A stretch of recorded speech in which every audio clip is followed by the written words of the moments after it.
दाङको राजमार्गमा प्रहरीले ठूलो अवैध धन्दाको पर्दाफास गरेको छ। राप्ती गाउँपालिका वडा नम्बर 1 पुलचोकमा इलाका प्रहरी कार्यालय भालुबाङको टोलीले चेकिङ गर्दा बिल बिजक नै नभएका 10,75,000 रुपियाँ बराबरका मोबाइल र पाट पूर्जा बरामद गरेको छ, जसमा आइफोन 16, 13, 12 र 11 का एक थान सहित एन्ड्रोइडका 228 वटा डिस्प्ले र ब्याट्री समेत फेला परेका छन्।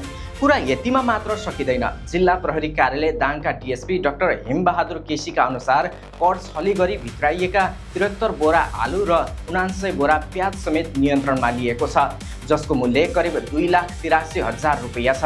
जम्मा 13,58,000 भन्दा बढीका यी अवैध सामानहरूलाई भन्सार कार्यालय कृष्णनगर पठाउने तयारी भइरहेको छ। प्रहरीको यो सक्रियताबारे तपाईँको विचार के छ? कमेन्टमा लेख्नुहोस्। मेची राजमार्ग अन्तर्गत इलामको राजदुवालीमा सडक भाँसिएको 3 साता बितिसक्यो, तर सडक खुल्ने अझै कुनै छाँटकाँट छैन। इलाम, पाँचथर र ताप्लेजुङका हजारौं नागरिक करिब 1 किलोमिटर भिरको बाटो ज्यान जोखिममा राखेर हिँड्न बाध्य छन्।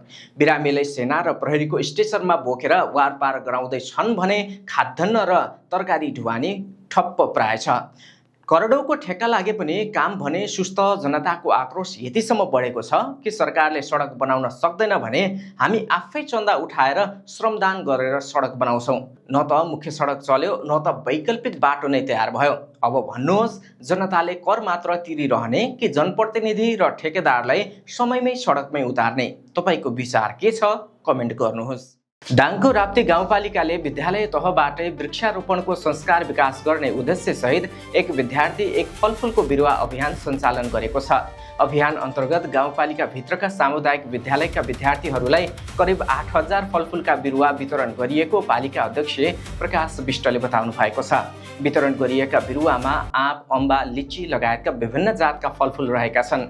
विद्यार्थीले प्राप्त बिरुवा आफ्नै घरमा रोपेर संरक्षण गर्नुपर्ने र यसको बेला बखतमा विद्यालयबाट निरीक्षण समेत गरिनेछ। अध्यक्षका अनुसार अभियानको मुख्य उद्देश्य फलफुल उत्पादन वृद्धि, पोषण सुरक्षाको प्रवर्धन, वातावरण संरक्षण तथा स्थानीय तहलाई दीर्घकालीन रूपमा फलफुल उत्पादनमा आत्मनिर्भर बनाउनु हो। बिरुवाबाट उत्पादन भएको फल बिक्री गरी प्राप्त आम्दानीको केही हिस्सा विद्यालयको खातामा जम्मा गर्ने अवधारणा अघि सारिएको छ। उक्त रकम आर्थिक रूपमा विपन्न विद्यार्थीको शिक्षामा खर्च गर्ने योजना रहेको अध्यक्ष विष्टले बताउनु भएको छ। अदालतबाट सजाय पाएर भाग्नु भएको छ, सोच्नु भएको होला प्रहरीले भुल्यो भनेर, तर रोक्नुहोस्। दाङ प्रहरीको यो तथ्याङ्कले तपाईँको होस उडाउन सक्छ। विगत 1 वर्ष अर्थात् आर्थिक वर्ष 2082-83 मा मात्रै जिल्ला प्रहरी कार्यालय दाङले 679 जना फरार प्रतिवादीहरूलाई पक्राउ गरेको छ। जिल्ला प्रहरी प्रमुख एसपी दीपक श्रेष्ठका अनुसार फरार अभियुक्तहरूलाई समात्न चलाइएको विशेष अभियानकै कारण वर्षौंदेखि लुकेर बसेकाहरू आज कानुनको दायरामा आएका छन्। कानुनको हात लामो हुन्छ भन्थे दाङ प्रहरीले त प्रमाणित गरिदियो। के अपराध गरेर उम्कन सम्भव छ त? दाङ प्रहरीको यो कडा कदमबारे तपाईँको विचार के छ? कमेन्ट गर्नुहोस्।